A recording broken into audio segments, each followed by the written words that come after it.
Hazur, I think specifically she wants to know about the person who claims he's from God. يتقول على الله. Who's an imposter.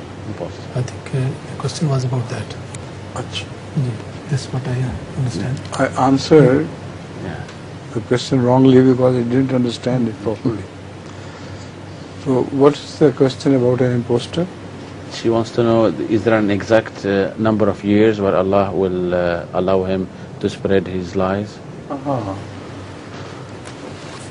The only inference I have read about this is the inference of Muslim. He said after the Holy Prophet was revealed to be the Prophet of Allah, and he declared himself to be a messenger of God, he got a lifespan of 23 years.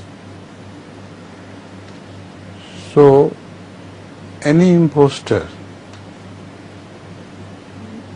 should die within that 23 years, because he can't live as long as Rasulullah lived.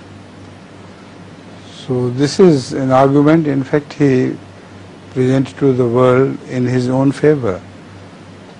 He said, being an imposter, how could I have lived more than 23 years after my claim to have been from God? The imposters should not be given as long a period of telling lies against, forging lies against God as Rasulullah was given.